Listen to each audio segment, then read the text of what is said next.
Welcome back to your own channel Bhagat and farms. आज आपण महेश तावरे सरांच्या फार्मवरती आहोत. मुक्काम पोस्ट सांगवी, तालुका बारामती, जिल्हा पुणे. फार्मचं नाव शिव मल्हार फार्म आहे आणि टोटल उस्मानाबादी क्रॉस बीटल आहे ब्रीड. तर फार्मचं मॅनेजमेंट आणि फार्मचं स्ट्रक्चर, फार्मचं जेवढा खर्च केला आहे सरांनी ते आपण सरांकडूनच विचारून घेऊया की त्यांनी कसं मॅनेज केलं आहे आतापर्यंत.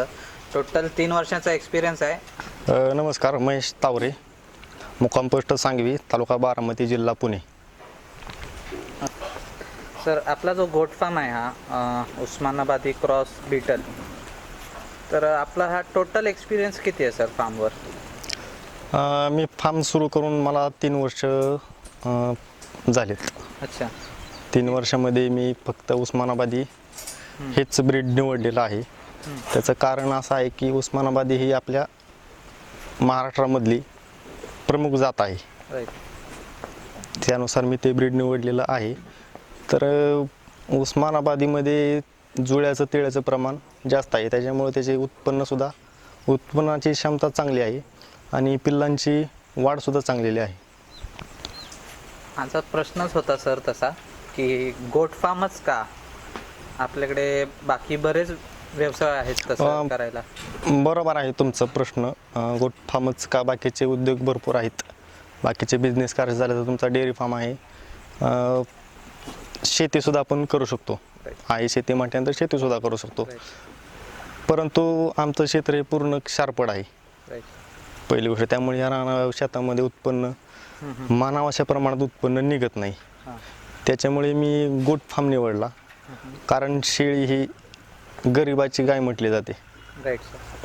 त्याच्यामुळे शेळी पालन मला हा योग्य व्यवसाय वाटला, त्यामुळे मी शेळी पालन हाच व्यवसाय निवडला. ओके. आता आपण ही जेव्हा उस्मानाबादी ब्रीड तुम्ही स्टार्ट केली, तर आपण स्टार्टिंगला ही कुठून परचेस केली होती तुम्ही? मी स्टार्टिंगला माझ्या मित्राने मला सादलगाव म्हणून एक गाव आहे तुमच्या दौंड तालुक्यामध्ये, तर तिथून मला त्यांनी ब्रीड दाखवलं. मला त्या शेळ्या आवडल्या आणि मी त्या शेळ्या एक 8 शेळ्यांपासून मी त्यावेळी सुरुवात केलेली. अच्छा. स्टार्टिंगची आपली परचेस 8 शेळ्यांची. तर 8 शेळ्यांची सर कॉस्टिंग आता आपल्याला लक्षात आहे का किती झालेली त्या माझी? त्यावेळेस शेळी पालन हे नवीनच व्यवसाय त्यावेळेस सुरू झालेला. बरोबर. गोट फार्मिंग. त्यामुळे मानावाची किंमत त्यावेळेस शेळ्यांना नव्हती. 200 रुपये पर केजीने मी त्यावेळी शेळ्या घेतलेल्या. बरोबर. परंतु त्याच शेळ्या जर आपण व्यवस्थित सांभाळल्या, त्याच्यावरती तेवढी कॉस्टिंग खर्च जर केला, बरोबर, तर उत्पन्नसुद्धा त्या शेळ्या चांगले देऊ शकतात. बरोबर. आता आपण ज्या 3 वर्षापूर्वी उस्मानाबादी शेळ्या घेतल्यात या, पण आपण समजा आत्ता जर कुणाला चॉईस करायच्या असतील उस्मानाबादी शेळ्या, तर त्यांनी कसं त्याचं सिलेक्शन कसं असावं उस्मानाबादीचं? उस्मानाबादी शेळी ही पाठीमागं शिंगे झुकलेले असावीत, पाठीमागच्या बाजूने उंच असावी, लांब असावी, तिचे दोन्ही पाय काटक असावेत. अच्छा. समोरचे पाठीमागचे 4 पाय. ओके. त्यानुसार शेळी निवडावी. ओके. अजून एक सर माझं एक छोटंसं हे आहे की उस्मानाबादी आणि गावठी, आता मी जसं बघतोय की उस्मानाबादीला जरा केस कमी असतात बरोबर गावठीपेक्षा, आणि चकक जास्त असते उस्मानाबादीला. आणि गावठीमध्ये जर आपण बघायला गेलो तर तिच्या अंगावर, बॉडीवर केस जास्त असतात. ती आपल्याला उस्मानाबादीमध्ये तशी बघायला नाही. कारण बरेच जण आपले विचारतात मित्र की उस्मानाबादी आणि गावठी ह्याच्यात आपण डिफरन्स कसा करणार, तर तुम्हाला मेन डिफरन्स काय वाटतो त्यांचा? उस्मानाबादी शेळी ही जातीवंत शेळी आली, पहिली गोष्ट. तुमची शेवटी गावठी ते गावठी, म्हणजे तुमचं कुठलंही ब्रीड त्या गावठी शेळीला क्रॉस केलेलं आहे. राईट.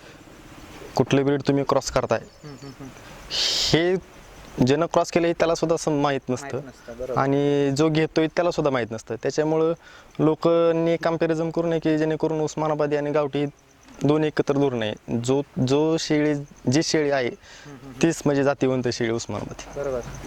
आपण जेव्हा ह्या 8 शेळ्या स्टार्टिंगला परचेस केल्या होत्या सर, तर तुमचा नेमका उद्देश काय होता? तुम्ही गाभण शेळ्या घेतल्या होत्या की पाठी घेतल्या होत्या? नाही सर, मी गाभणच शेळ्या घेतलेल्या. टोटल होत्या तेव्हा 8 शेळ्या पूर्ण गाभणच होत्या. उस्मानाबादी क्रॉसच होत्या त्या. अच्छा. उस्मानाबादीचाच मेल क्रॉसिंग होता त्यावेळेस जेव्हा स्टार्टिंगला आपण घेतल्या. हो. आपण हा शेड बघतोय सर, टोटल शेड.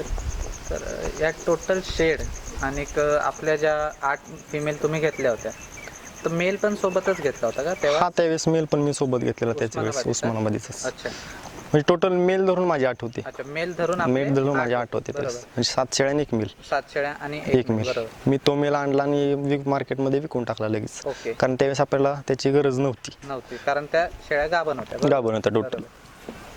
ह्या शेडचा खर्च सर 3 वर्षापूर्वी आणि या टोटल फिमेलचा खर्च, तर टोटल खर्च काय इन्व्हेस्टमेंट आली होती तुम्हाला? मी ज्यावेळेस शेळी पालनास सुरुवात केली, साधारण मी 27-25/7/2015 मी शेळी पालनास सुरुवात केली.